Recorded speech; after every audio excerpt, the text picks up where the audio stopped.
Hey everyone, good morning, each and every one of you here. Hope you are having a good learning session so far. I'm Bhavita Lalwani, and the topic for today is Android performance for dummies and experts.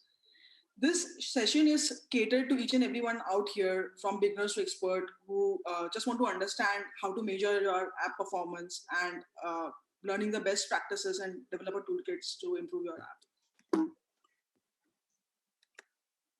But before we start that, let's get into a short introduction about us. I'd like to introduce my co-speaker for today, Darshan Pania. Darshan is an Android team lead at CleverTap, a Java and Android developer for past 8 years. He's trying to make a dent in the Android app universe by building the CleverTap SDK, which is being currently used by 8,000 plus apps worldwide. You can find him on Twitter at I am Pania. Hi guys, good morning, and I would like to introduce Bhavita. She is an Android developer who turned a senior platform engineer at CleverTap. She's been one of the core member of world's first regional and India's second largest mobile OS, Indus OS. She's also built the Indic keyboard as part of Google Summer, and she's a strong advocate for Digital India initiative. You can find her on Twitter. Her handle is at the rate Bhavita8. So I'll also give a short intro about what where we work. So we work at CleverTap, and so what does CleverTap do? CleverTap combines real-time customer insights and advanced segmentation engine and powerful engagement tools into one intelligent marketing solution. So at CleverTap, we process over like 10 billion data points and send over 2 billion communications every day, and we also can deliver over 20 million push notifications in under a minute. CleverTap helps you build valuable long-term relationships with your customers by giving you access to real-time behavioral analytics. So you know who they are and a platform with which you can engage users on the right channels and at the right time.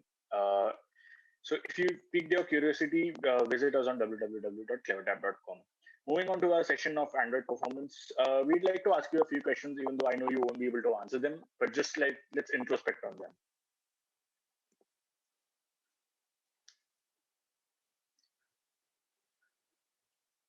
So how many times have you measured your app startup time to, or have you to improve it, Bhavita? Never, performance has never been a priority for product managers. So something like this.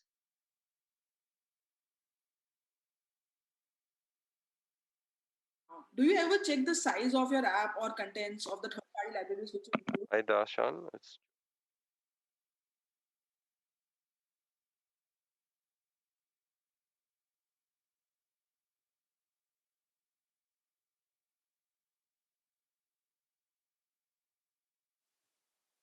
Uh, so yeah, I mean, just using the library and finishing the feature is always a priority. So something like this. Yeah.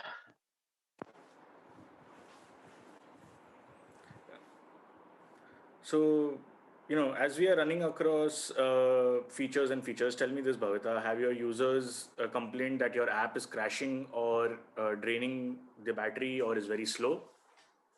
Yes, we do that. But honestly, only major crashes are looked upon. So something like this. Yes, every time. Okay, there's an honesty time. Does your app take a lot of time to build, or does your layout take a considerable time to render? Sometimes I don't know where to look when those issues come up. So you have been waiting for ages for your app to build. Yeah, it's been 84 years.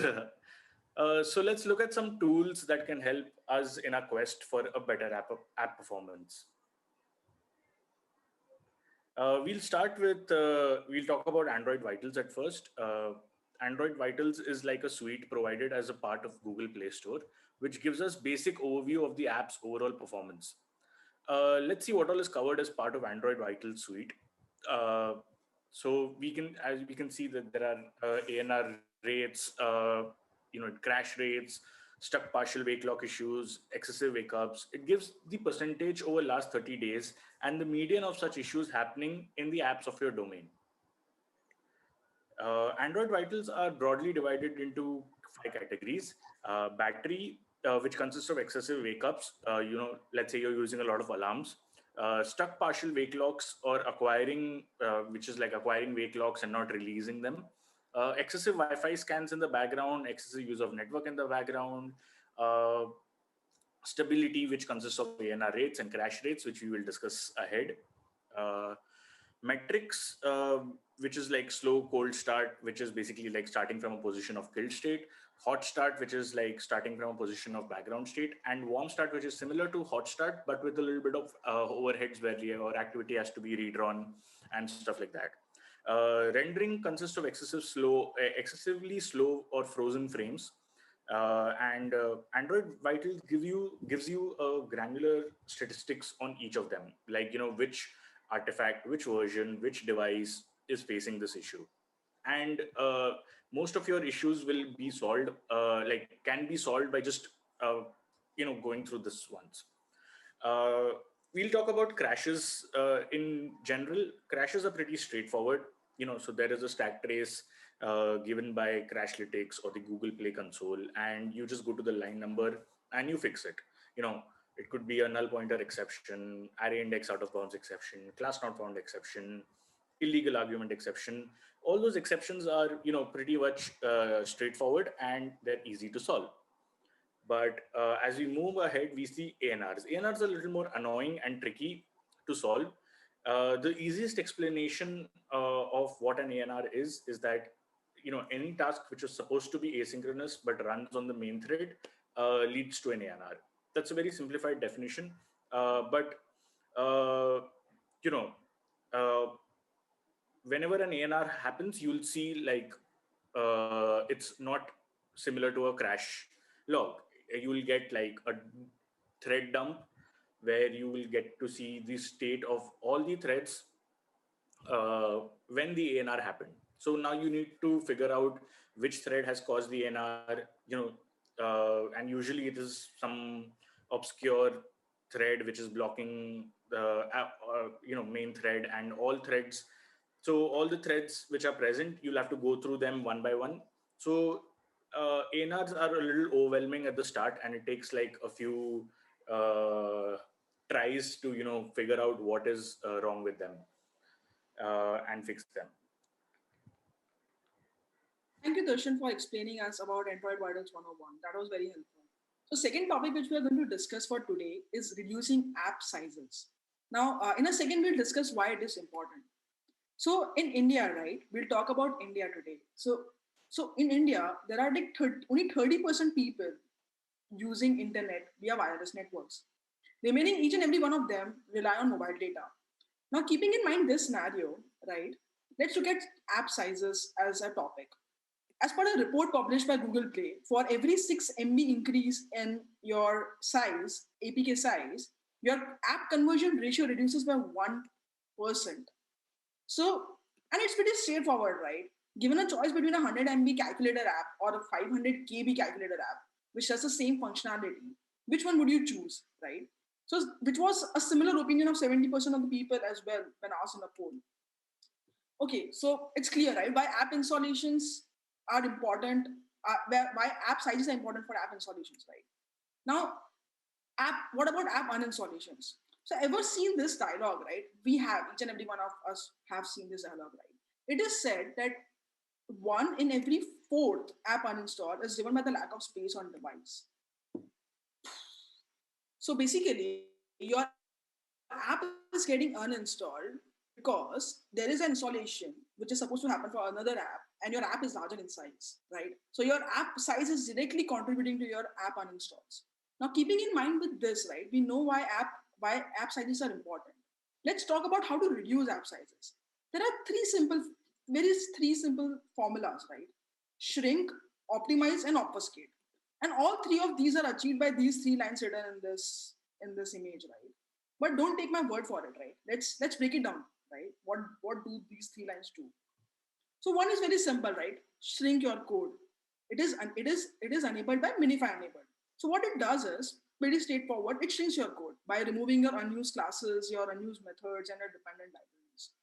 And Fun fact that it is already enabled for you by default without you even might be knowing it, right? R8 is already enabled by default when you do minify enabled property to true. So you might be using it without even knowing about it that it is there. Second is optimize.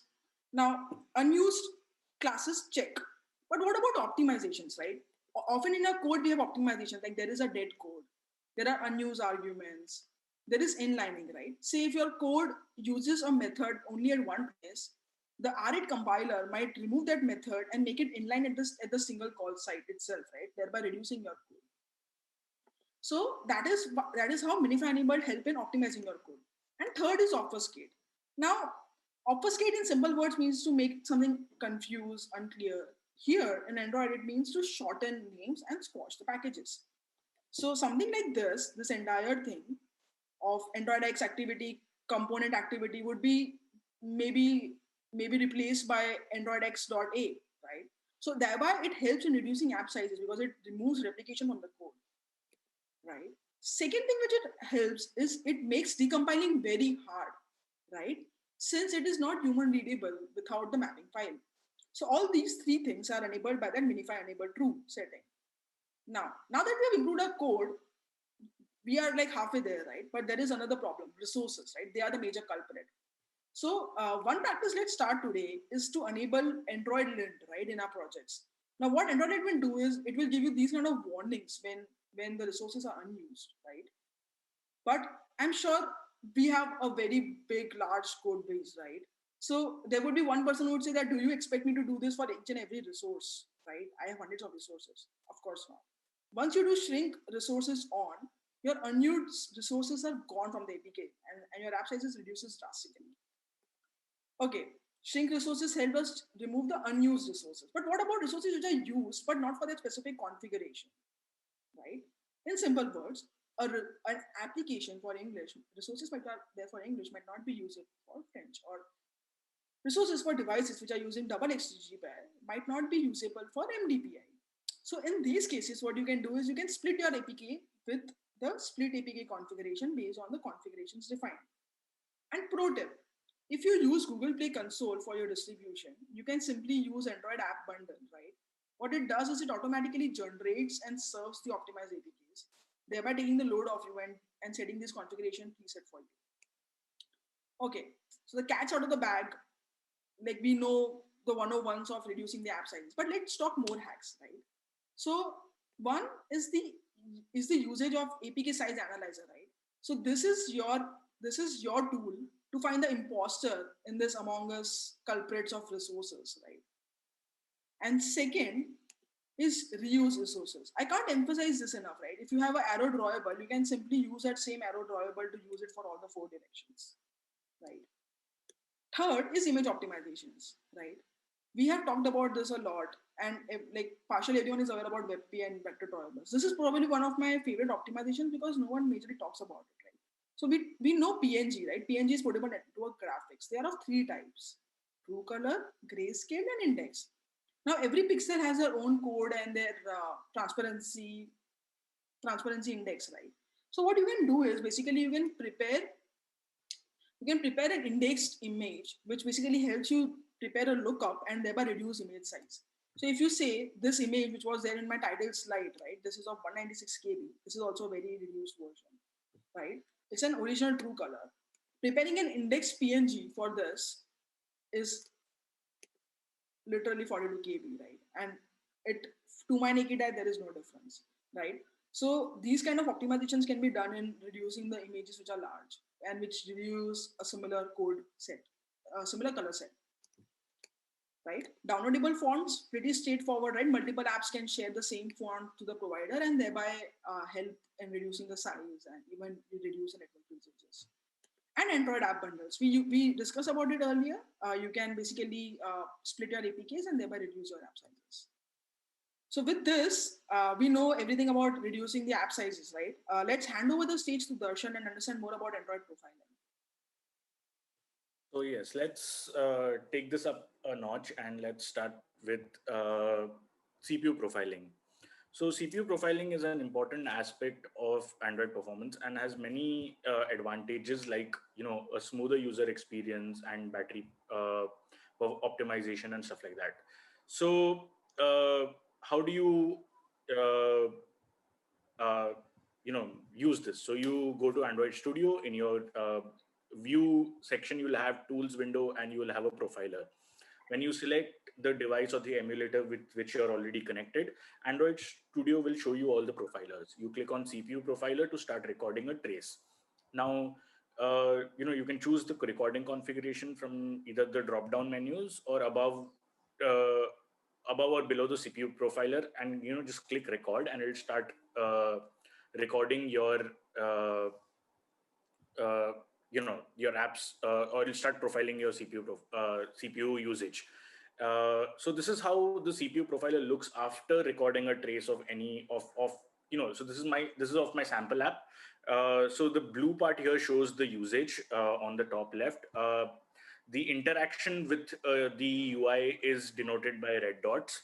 The threads which all are active are on the right side, and the yellow thing which you see on the left, those are all the threads. So uh, basically it shows all these threads are part of, like, they're shown as either top down or a flame chart or a bottom up this thing way. So just moving on to what all you can profile. So you can choose what kind of information you want to see. Sample Java methods which will capture your app's call stack at frequent intervals, and during your app's Java based code execution only sampled data will be shown. For fine tracing, you can use the trace Java method option. Trace Java instruments your apps at runtime and records a timestamp at the beginning and end of each method call. Timestamps are then collected and compared to generate method tracing data, including timing information and CPU usage. And so, but there is an overhead, sorry, when using trace option, because uh, the heap size which you defined for Android Studio is limited, and the more you use a tracing profiler, it starts using your heaps size a lot. So you can only profile a limited amount of your app uh, when using these trace option. The other is, you can also profile your C and C++ methods if you are using NDK, or you're developing games using C++ as well. Again, even that has a trace system call option, where your app, where you can uh, check for details where your app interacts with the system resources. Again, it's a trace option, so the overhead is high. Again, I was talking about the top down flame chart and bottom up option which the Android Studio shows you. So top down is basically it's a tab which displays a list of calls, in which expanding a method or a function node displays all its callees. So uh, from the top, it deep dives into all the method calls, showing which method takes the most amount of time. uh, the bottom up is, it's just a list of calls in which expanding a function or methods node displays its callers. So the bottom up tab is useful for sorting methods or functions by those that consume the most or the least CPU time. So all you have to do is select bottom up, sort by CPU time, and you'll see which method takes the longest, to execute, and then you can immediately try to rectify the situation for that method, figure out why that's happening. And so yeah, so moving on to now system trace with CPU cores, right? So one more cool thing is that there is a CPU cores pane in Android Studio which shows you, which of the cores are being used a lot or a little less. And again, once you point your mouse over any of these threads, it shows you the thread activity as well, which method is running, what is the duration of that thread, which CPU was it assigned to, uh, which process was it assigned to. Again, this is very advanced, and if there is, this is really for those who have a really have are actually facing a complex issue, where some CPU core or some method is causing a problem, and this is how you will be able to figure it out. For GPU rendering, next I'll hand it over to Bhavita to explain. Thanks, Darshan, for explaining about CPU. Let's talk about GPU, right? So, but before that, right, why do we need to talk about GPU? So, it is said that 2 in every 5 users, right, they would kill the app if it is not started within 5 seconds, right? So, can you relate yourself to be bombarded by these kind of app reviews that your app is super slow or it takes a lot of time to render, right? So, if yes, let's talk about the best practices. If no, maybe drop down your contact details and we might be hiring, right? So, okay, first things first, right? Let's take a small example and clear up the confusion, right? What is done by CPU and what is done by GPU. So, say a very simple example of an app with you want to fetch a DB call and fetch a list of items and display it. So, DB call and computing the list, say if there is some sorting happening, that is happening by CPU, right? And rendering the image, right? That rendering that image is GPU's responsibility. Fair enough, clear? Okay. So it is said that for an app to run smoothly, right, your frames should be updated at 60 frames per second. Right? Your frame should be updated at the rate of 60 per second. And from this GIF also you can clearly see, right, what is a smooth experience, right? 15, 30, and 60. 60 frames is what is a smooth experience. So now what this effectively boils down to is that you only have 16 milliseconds to work on each frame. If you're not finished your work in 16 milliseconds, your users will start to notice the lag. And that is where we need to know about the best practices, right? So that we don't so that our users are not noticing this lag, right? So there are 16 milliseconds, right? That's our guideline. One simple thing which we should do whenever we are developing an application is hop on to developer options. If you don't have developer options enabled, please do that, right? So you hop onto the developer options, go to the monitoring, and you turn the GPU rendering on, and you'll get a display like this, right, of this Amazon app which we are seeing right now. There could be some bumps, and so if you see, so do you see that guideline? And that is our 16 milliseconds guideline, and these are the colors, the bars, right, which are there, which are explaining us what is the process which is taking a long time, or a shorter duration. And if you see that there could be some bumps, right, where it is crossing the guidelines, and note, like if it is like just a few bumps, the user might not notice the lag, right? But if it is very continuous, right, in the second case, if there was a continuous thing, right, the users might start to notice a lag, and which is where this color, it can tell you, right, what is going on, what is going wrong. And say in this case, right, I can see the bars as orange and green, which if you see the table, it correlates to that my UI thread is doing too much work, which basically should be offloaded to some other thread, right? So thereby I can reduce the lag and like make the experience a smooth experience for the user. Moving on, right? So key to fast rendering is to enable your hardware to spend as much as less time drawing, right? So a good rule of thumb is basically not to draw the areas which are not going to be seen, right? So what you do is you use developer options, go to GPU overdraw. I also like to basically enable layout bindings, right, like this. Uh, and what you'll see is like you will see a screen like this, right, which are basically with the color coded your layouts. So what this effectively tells, blue is basically the lowest drawn interface and red is the highest. You always want to be in a blue or green region, right? And basically, if you are overdrawing something, you should reduce your layout complexity, or you should prevent the overdrawn. Now nowadays this is not a problem. First of all, with the lower spec devices also pushing towards a better processing unit. But a good rule of thumb is avoid complex layouts, flatten the view hierarchy, and avoid unused backgrounds if you're not using it. And if whenever you face such difficulties where you are seeing a lot of red in your layouts, use layout inspector to identify what is the layout which is taking a longer time, right? So with layout inspector and with GPU overdraw, right, you can identify what is the layout which is the culprit, right? Okay, moving on to benchmarking. Now we are here at a session at droidCon, right? droidCon is said to be one of the bigger Android conferences, right?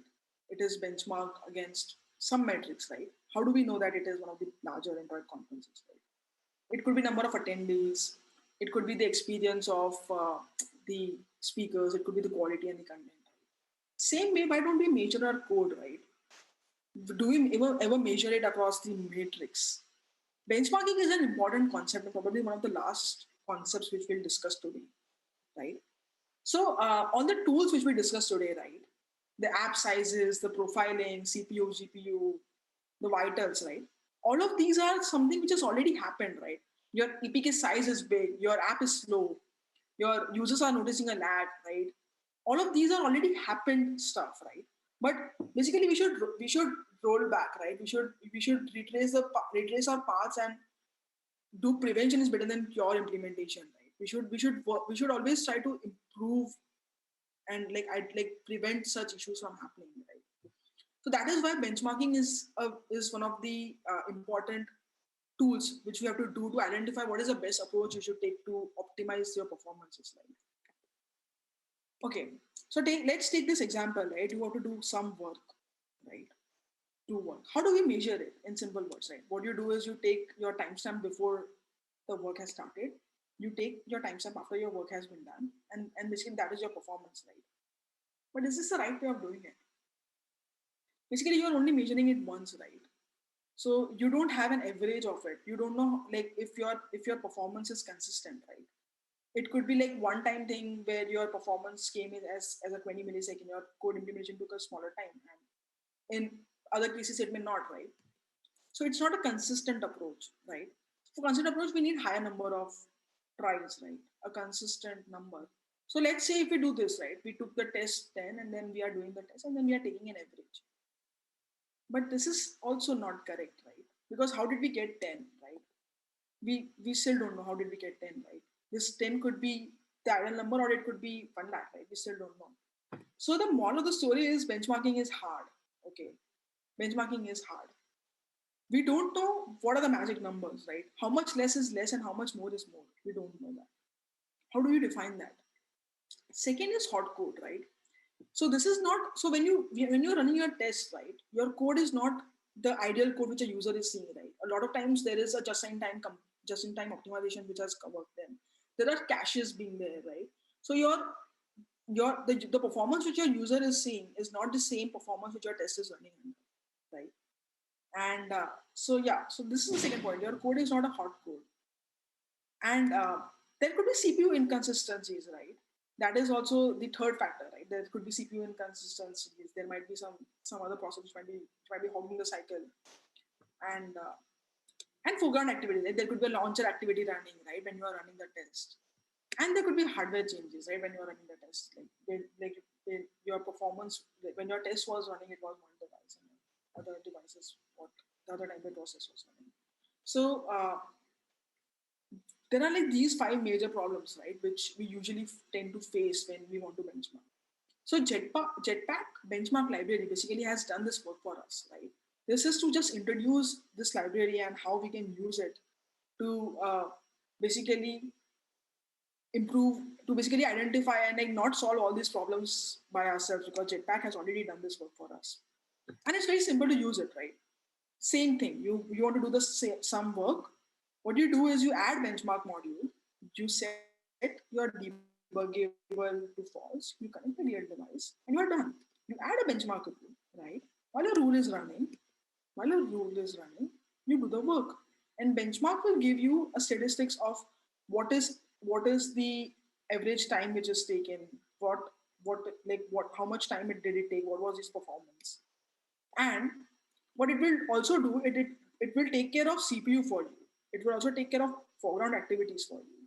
It will warm up your code as if it is a user which is doing that activity. And it will also identify the consistent number, right? At point where your tests start to stabilize, right? That is when it will conclude that the test has been done, right?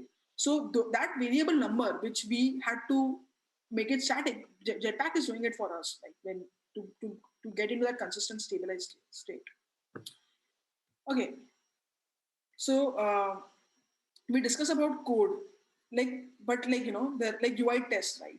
My belief consent layout is better when compared to red, when you can measure it yourself by doing a benchmark rule. Similar case, you add a rule for both the cases and you run it on UI thread, and voila, you are done. Like you'll get your measures. And yeah, so you can also run UI tests on via benchmark, right?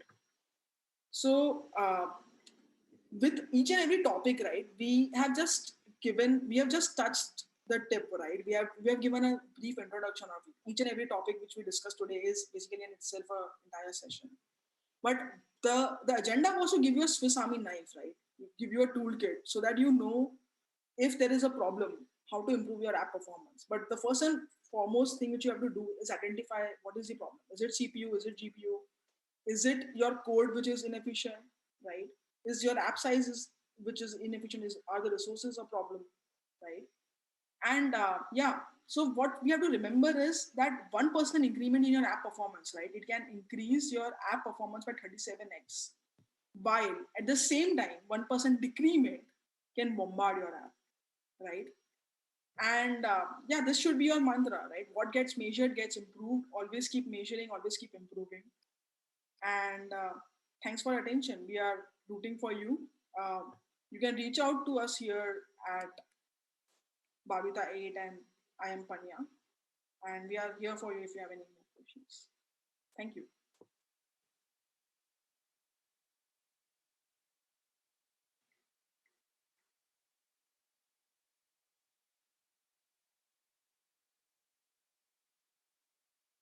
Mm,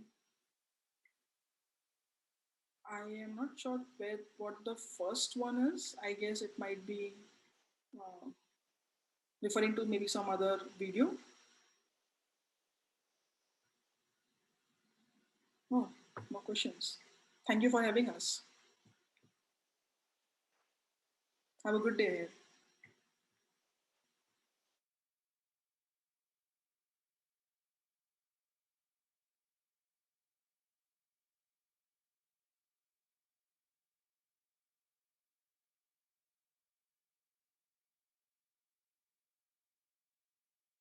Questions.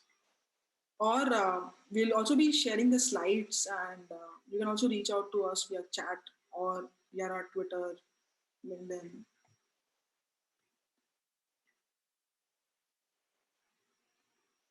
Thank you, Anonymous. Oh, thank you so many, Anonymous. We had good fun sharing the presentation as well.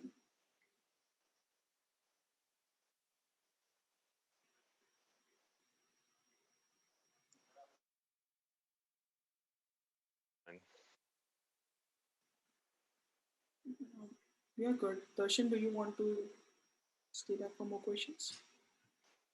Yeah, good.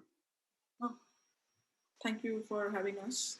Oh, One question. wait, there's this learn.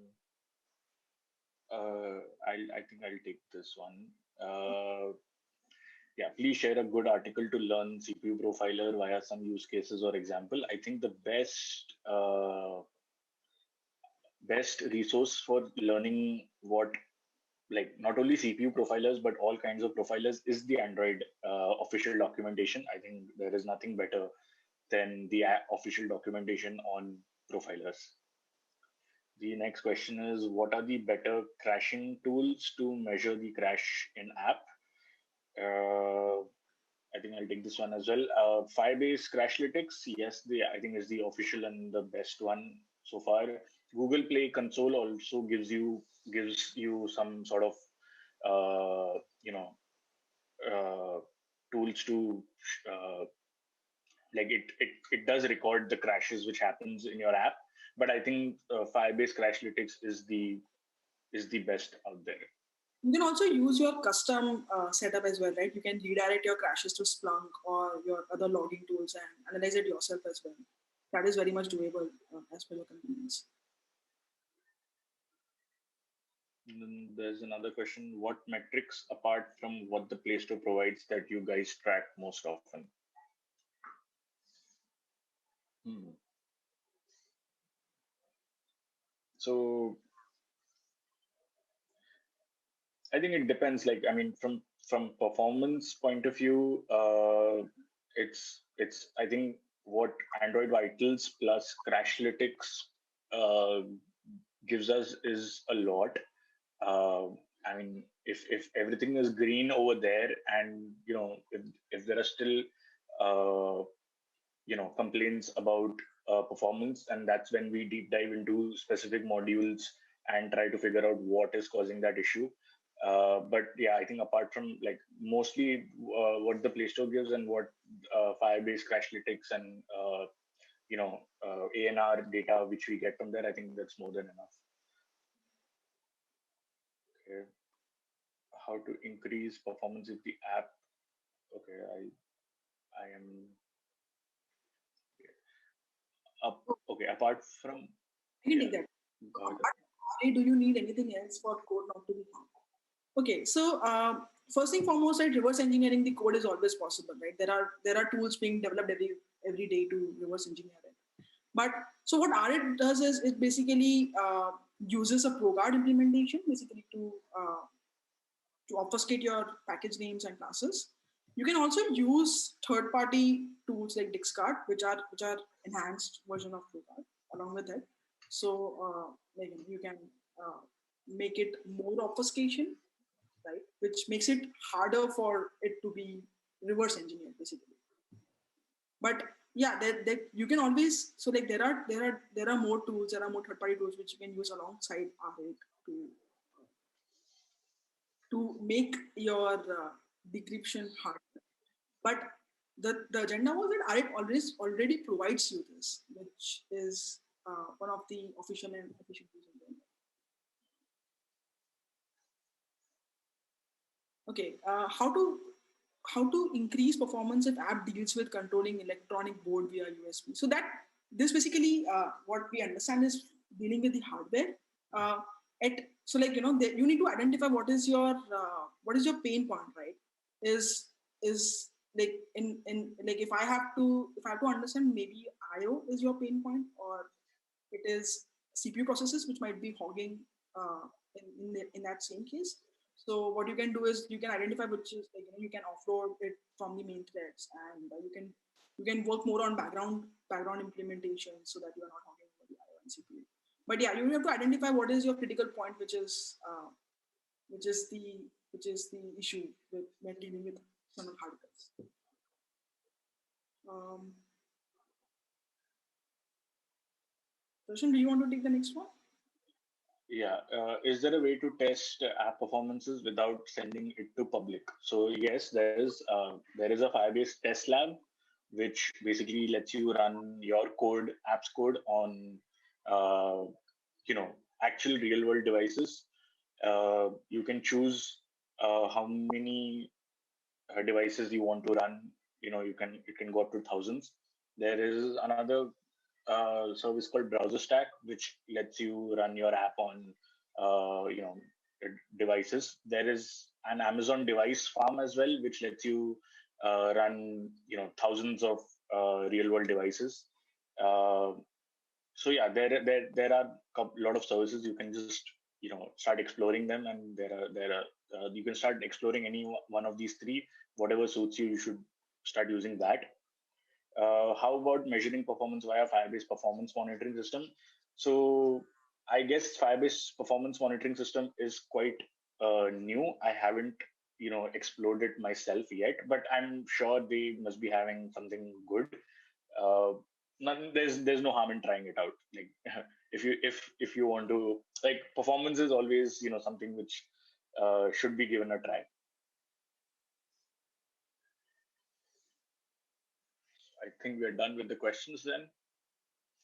And thank you for joining us. And it was great answering your questions and giving our insights on Android performance.